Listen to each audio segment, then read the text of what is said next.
Hello genius, welcome to our channel enlightenment physics. আজ আমরা ইলেকট্রোস্ট্যাটিক্সের Coulomb's law সম্বন্ধে আলোচনা করব। তো ইলেকট্রোস্ট্যাটিক্সের কুলম্বস ল দুটি আহিত বস্তুর মধ্যে আকর্ষণীয় বা বিকর্ষণীয় বলকে নির্দেশ করবে।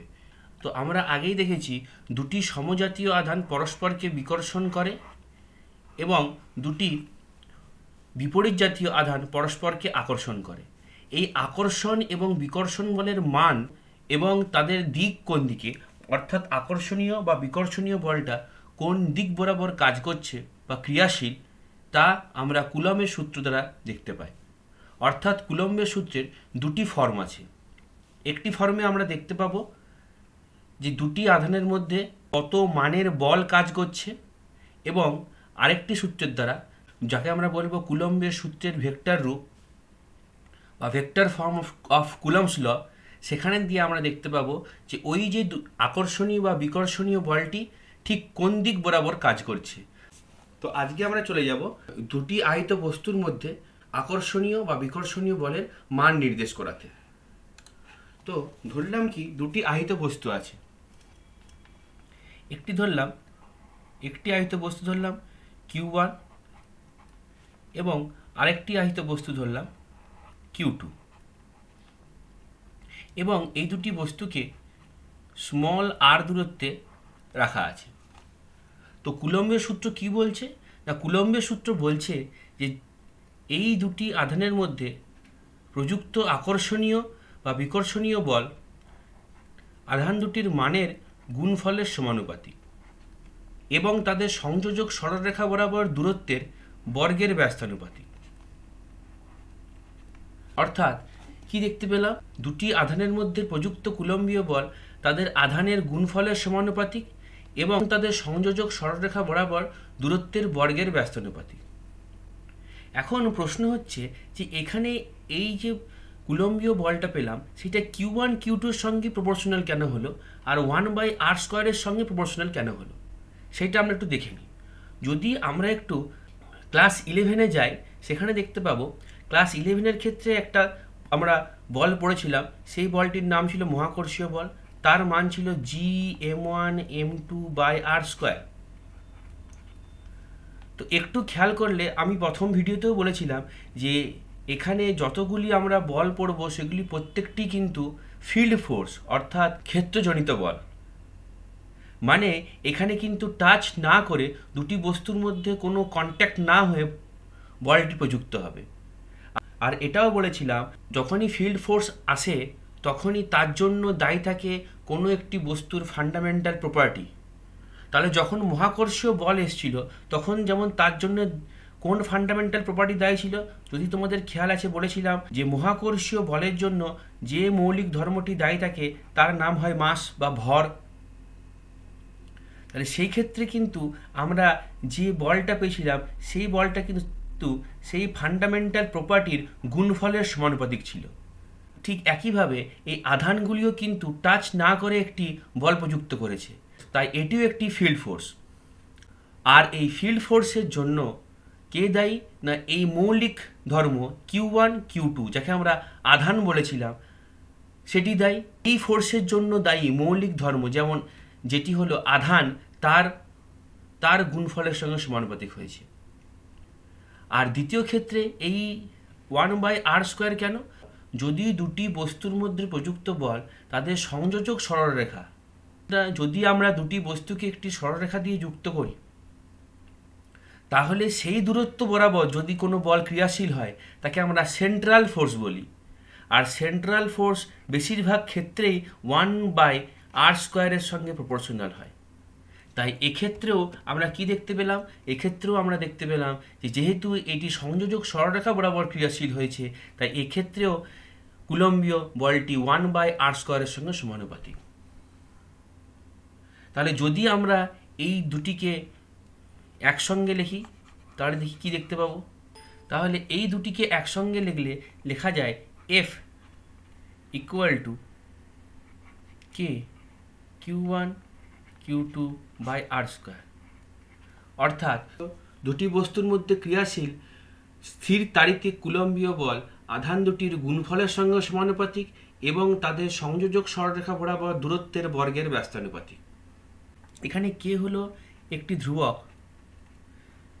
যেটি কিন্তু মাত্রাযুক্ত এবং এককযুক্ত, অর্থাৎ ডাইমেনশনাল কনস্ট্যান্ট, যার একটি মাত্রা বর্তমান। কেন?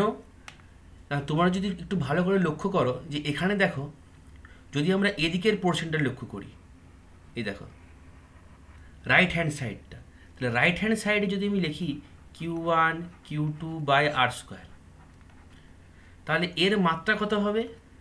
না, এর মাত্রা হবে, দেখো আধানের মাত্রা হয় আইটি, তাহলে এখানেও আইটি হবে, এখানেও আইটি আসবে, হোল বাই আর তো দূরত্ব, তাহলে L2 আসবে। তাহলে যদি একে লেখা হয় তাহলে আসবে I square T square L minus 2। কিন্তু দেখো তাহলে রাইট হ্যান্ড সাইডের কত মাত্রা এলো? I square T square L minus 2। কিন্তু এদিকে আছে ফোর্স, এদিকে আছে বল, তাহলে বলের মাত্রা কত হয়? না, বলের মাত্রা আমরা জানি MLT মাইনাস 2 হয়।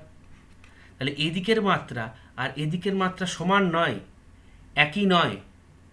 তাই এই সমীকরণটি যদি কে ইন্ট্রোডিউস আমরা না করি তাহলে কোনোভাবেই সঠিক হতে পারবে না। তাই কে এর মাত্রাটিকে এমনভাবে ঠিক করা হয়েছে যাতে এই সমীকরণটি সঠিক হয়। তাই এখানে কে কিন্তু ডাইমেনশনাল কনস্ট্যান্ট। আশা করি তোমরা এটা বুঝতে পেরেছো। তাহলে আমরা এখন চলে যাচ্ছি কে এর মানের উপর। সিজিএস সিস্টেমে এবং ভ্যাকিউম মিডিয়ামে, ভ্যাকিউম মানে হলো মানে কোনো মাধ্যম নেই, সেই মাধ্যমে শূন্য মাধ্যম থেকে বলতে পারি। তাহলে সিজিএস সিস্টেমে এবং ভ্যাকিউম মাধ্যমে কে এর মান হয় 1, এবং এসআই সিস্টেমে ভ্যাকিউম মাধ্যমে আমাদের কে এর মান হয় 1/4 এপসাইলন নট। এই টার্মটা তোমাদের প্রথম এসছে, এই টার্মটা তোমরা প্রথম শুনলে, তো এই টার্মটি তোমাদের জেনে রাখা প্রয়োজন। কি বললাম? এর নাম হলো এপসাইলন নট। তাহলে এই যে এপসাইলন নট পেলাম, তো এপসাইলন নটটা কি জিনিস? এখানে এপসাইলন নট হলো পারমিটিভিটি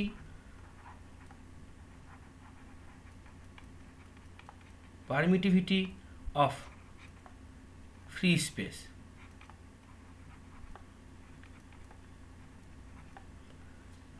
মানে শূন্য মাধ্যমে তড়িৎ ভেদ্যতা।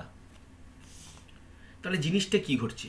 তাহলে এই যে কে এর মান আছে, তাহলে কে এর মানটা কিন্তু একই মান নয়। সিজিএস এর ক্ষেত্রে, ভ্যাকিউমের ক্ষেত্রে কে এর মান 1 হয়, এবং এসআই ভ্যাকিউমের ক্ষেত্রে কে এর মান হয় 1/4 এপসাইলন নট। এই যে এপসাইলন নটটা কি? সেটা হলো permittivity of free space. Epsilon not সম্বন্ধে আমি একটি আলাদা ভিডিও বানিয়ে দেবো যে অরিজিনালি এপসাইলন নটটা কি। শুধু এখানে একটু ছুঁয়ে রাখি যে এপসাইলন নট মানে হচ্ছে, যদি কোনো জায়গায় একটি নির্দিষ্ট তড়িৎ ক্ষেত্রের মান আছে, যদি আমরা এমন কোনো বস্তুকে প্রবেশ করাই যার জন্য এই তড়িৎ ক্ষেত্রের মানটি কমে যায়, এই যে তড়িৎ ক্ষেত্রের মানটা যত পরিমাণ কমে গেল তার জন্য দায়ী থাকে এই এপসাইলন। এখানে এপসাইলন নট কেন দিয়েছি? এখানে এপসাইলন নট দেওয়ার মানে হয়েছে শূন্য মাধ্যমের ক্ষেত্রে পারমিটিভিটি। প্রত্যেক বস্তুর জন্য এই এপসাইলন নটের মানটি আলাদা আলাদা হয়ে থাকে। তাহলে জিস্ট কি হলো? যে সিজিএস এর ক্ষেত্রে কুলম্বীয় বল F = K Q1 Q2 by r square, যেখানে K = 1 ফর ভ্যাকিউম। এবং এসআইয়ের ক্ষেত্রে F = 1/4 epsilon naught Q1 Q2 by r square. এটিও কিন্তু ভ্যাকিউমে। যদি এই এসআই সিস্টেমে আমরা এই আধান দুটিকে কি করলাম, শূন্য মাধ্যমে না রেখে আমরা নিয়ে চলে এলাম এই দুটি আধানকে কেরোসিনে ডুবিয়ে দিলাম, বা জলে ডুবিয়ে দিলাম, বা তেলে ডুবিয়ে দিলাম, বা কাঁচের মধ্যে রেখে দিলাম। ভ্যাকিউম ছাড়া অন্য কোনো মাধ্যমে রাখলে এই ফর্মুলাটি তখন কি হবে?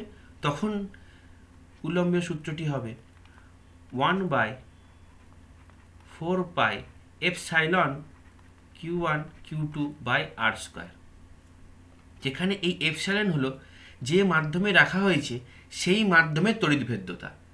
এখানে এপসাইলন নট ছিল শূন্য মাধ্যমের তড়িৎভেদ্যতা, আর এপসাইলন হলো কোনো একটি নির্দিষ্ট মাধ্যমের তড়িৎভেদ্যতা। মনে রাখা প্রয়োজন, এই তড়িৎভেদ্যতার যেটি অনুপাত এপসাইলন বাই এপসাইলন নট, একে আমরা পরাবৈদ্যুতিক ধ্রুবক বলি, যেটি তোমাদের এই চ্যাপ্টারের শেষে কি আমরা একটি আলাদা ডিটেলসে একটি আলাদা ভিডিওতে পড়ব। তাহলে এখানে যদি আমি এপসাইলনের মানটা পুট করি এই কে এর ভ্যালু থেকে, তাহলে আমরা কি দেখতে পাবো, 1/4 পাই কে epsilon naught Q1 Q2 by r square.